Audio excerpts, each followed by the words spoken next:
You're listening to podplanet.org, where the stories are between 83 to 100% true. And now Podplanet presents The Gift of the Magi by O. Henry. First published on December 10th, 1905. Let us begin.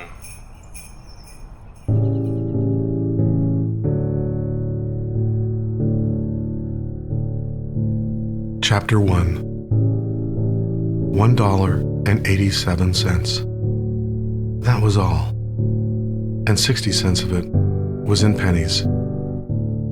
Pennies saved, 1 and 2 at a time, by bulldozing the grocer and the vegetable man and the butcher until one's cheeks burned with the silent imputation of parsimony that such close dealing implied. 3 times Della counted it, $1.87. And the next day would be Christmas. There was certainly nothing left to do but flop down on the shabby little couch and howl.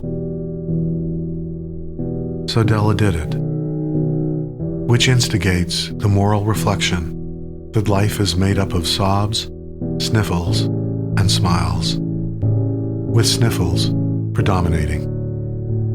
While the mistress of the home is gradually subsiding from the first stage to the second. Take a look at the home. A furnished flat at $8 per week. It did not exactly beggar description, but it certainly had that word on the lookout for the mendicancy squad. In the vestibule below was a letter box into which no letter would go, and an electric button from which no mortal finger could coax a ring. Also, appertaining thereunto, was a card bearing the name Mr. James Dillingham Young. The Dillingham had been flung to the breeze during a former period of prosperity, when its possessor was being paid $30 a week. Now, when the income was shrunk to $20, the letters of Dillingham looked blurred, as though they were thinking seriously of contracting to a modest and unassuming D. But whenever Mr. James Dillingham Young came home and reached his flat above, he was called Jim and greatly hugged by Mrs. James Dillingham Young, already introduced to you as Della, which is all very good. Della finished her cry and attended to her cheeks with a powder rag. She stood by the window and looked out dully at the gray cat walking a gray fence in a gray backyard. Tomorrow would be Christmas Day, and she had only $1.87 with which to buy Jim a present. She had been saving pennies every way she could for months, with this being the result. $20 a week doesn't go far. Expenses had been greater than she had calculated. They always are. Only $1.87 to buy a present for Jim. Her Jim. Many a happy hour she had spent planning for something nice for him. Something fine and rare and sterling. Something just a little bit near to being worthy of the honor of being owned by Jim. There was a pier glass between the windows of the room. Perhaps you've seen a pier glass in an $8 flat. A very thin and agile person may, by observing his reflection in the rapid sequence of longitudinal strips, obtain a fairly accurate conception of his looks. Della, being slender, had mastered the art. Suddenly, she whirled from the window and stood before the glass. Her eyes were shining brilliantly, but her face had lost its color within 20 seconds. Rapidly, she pulled down her hair and let it fall to its full length. Now there were 2 possessions of the James Dillingham Youngs in which they both took a mighty pride. One was Jim's gold watch that had been his father's and his grandfather's. The other was Della's hair. Had the Queen of Sheba lived in the flat across the air shaft, Della would have let her hair hang out of the window some day to dry, just to depreciate Her Majesty's jewels and gifts. Had King Solomon been the janitor, with all his treasures piled up in the basement, Jim would have pulled out his watch every time he passed, just to see him pluck at his beard from envy. So now, Della's beautiful hair fell about her, rippling and shining like a cascade of brown waters. It reached below her knee and made itself almost a garment for her. And then she did it up again, nervously and quickly. Once she faltered for a minute and stood still, while a tear or two splashed on the red-worn carpet.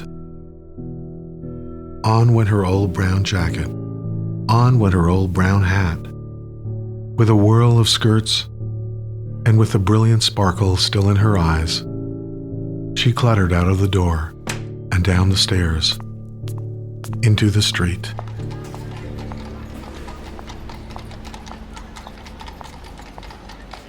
Chapter 2. Where she stopped, the sign read, Madame Sofronie, hair goods of all kinds. 1/8 up, Della ran, and collected herself, panting. Madame, large, too white, chilly, hardly looked the Sofronie. Will you buy my hair? Asked Della. I buy hair, said Madame.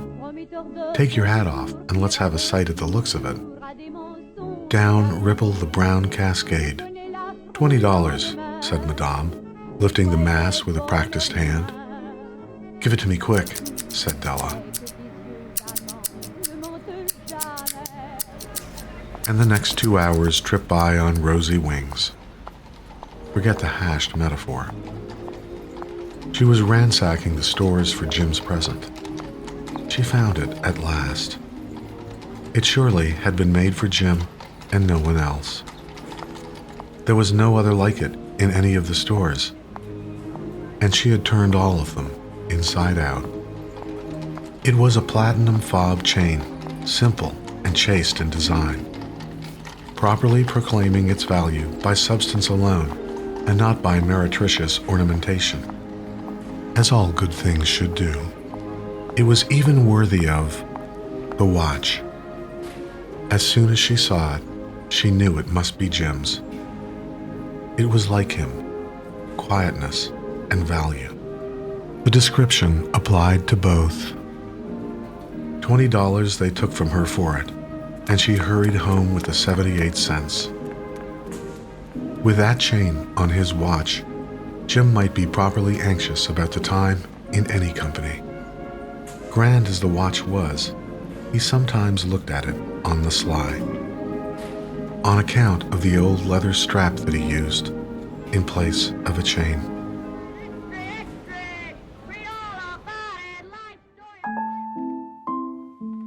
Chapter 3. When Della reached home, her intoxication gave way a little to prudence and reason. She got out her curling irons and lighted the gas, and went to work repairing the ravages made by generosity added to love, which is always a tremendous task, dear friends. A mammoth task. Within 40 minutes, her head was covered with tiny, close-lying curls that made her look wonderfully like a truant schoolboy. She looked at her reflection in the mirror, long, carefully, and critically. If Jim doesn't kill me, she said to herself, before he takes a second look at me, he'll say I look like a Coney Island chorus girl. But what could I do? Oh, what could I do with $1.87?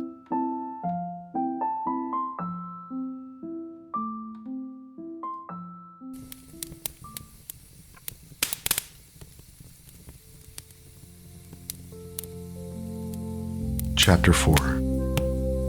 At 7 o'clock, the coffee was made, and the frying pan was on the back of the stove hot and ready to cook the chops.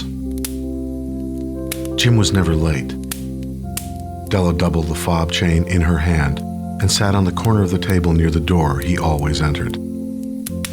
Then she heard his step on the stair away down on the first flight, and she turned white for just a moment.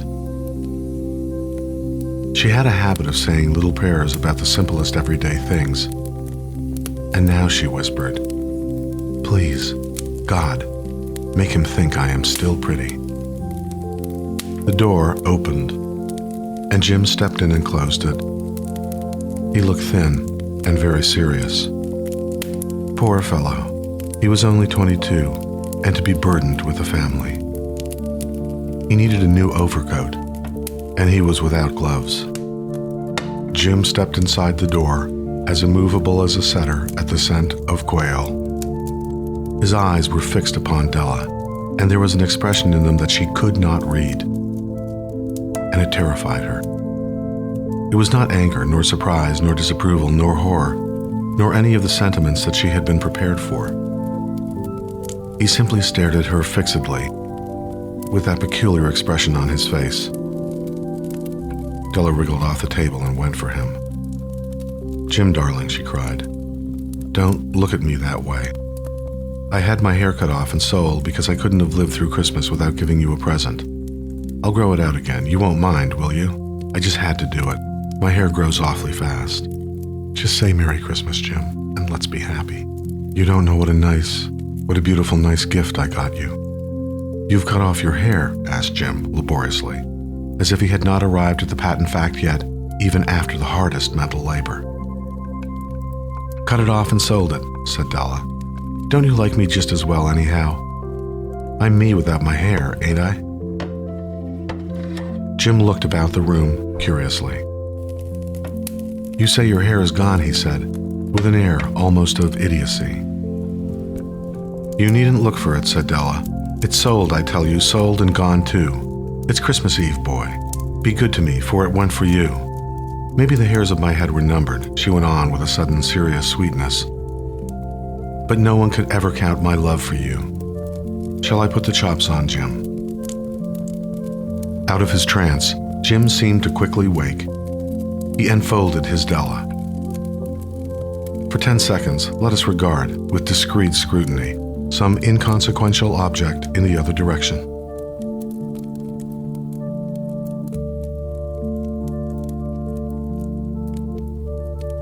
$8 a week, or $1 million a year. What is the difference? A mathematician or a wit would give you the wrong answer. The Magi brought valuable gifts, but that was not among them. This dark assertion will be illuminated later on. Jim drew a package from his overcoat pocket and threw it upon the table. "Don't make any mistake, Dell, about me," he said. "I don't think there's anything in the way of a haircut or a shave or a shampoo that could make me like my girl any less. But if you'll unwrap that package, you may see why you had me going a while at first." White fingers and nimble tore at the string and paper, and then an ecstatic scream of joy, and then, alas, a quick feminine change to hysterical tears and wails, necessitating the immediate employment of all the comforting powers of the lord of the flat. For there lay the combs. A set of combs, side and back, that Della had worshipped for so long in a Broadway window. Beautiful combs, pure tortoiseshell, with jeweled rims just a shade to wear in the beautiful vanished hair. They were expensive combs, she knew, and her heart had simply craved and yearned over them without the least hope of possession. And now, they were hers. But the tresses that should have adorned the coveted adornments were gone.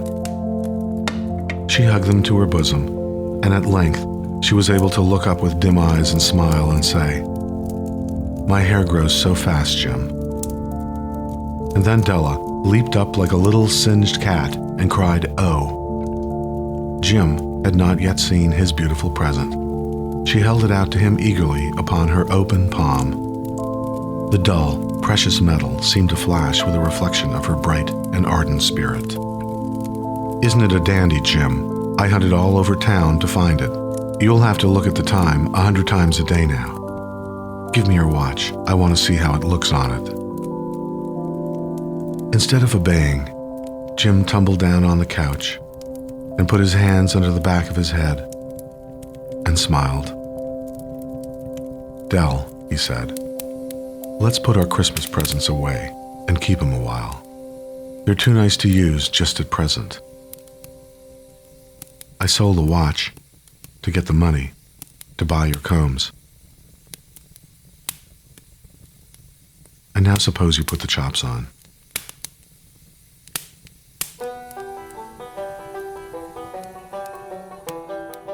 Epilogue. The Magi, as you know, were wise men, wonderfully wise men who brought gifts to the babe in the manger. They invented the art of giving Christmas presents. Being wise, their gifts were no doubt wise ones, possibly bearing the privilege of exchange in case of duplication. And here I have, lamely related to you, the uneventful chronicle of two foolish children in a flat who most unwisely sacrificed for each other the greatest treasures of their house. But in a last word to the wise of these days, let it be said that of all who give gifts, these two were the wisest. Of all who give and receive gifts, such as they are wisest. Everywhere they are wisest. They are the Magi.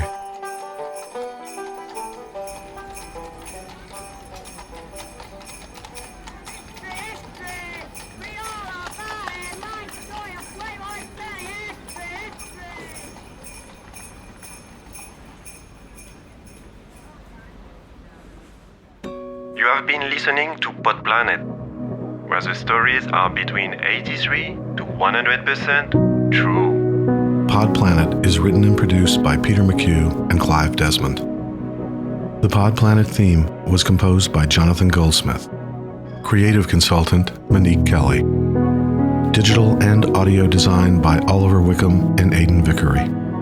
Pod Planet announcer Jean-Francois. Additional and highly deserved credits are listed on podplanet.org. If you haven't subscribed to Pod Planet yet, subscribe now. Go to our webpage, podplanet.org. Pod Planet is one word. And click follow on whatever podcatcher you're using. You'll find Pod Planet on iTunes, Stitcher, TuneIn, SoundCloud, Google Play, and YouTube. And follow Pod Planet on Twitter, Facebook, and Instagram. Links are available on our webpage. This is Pod Planet Season 2. We'll be back in 2 weeks with another new and startling episode.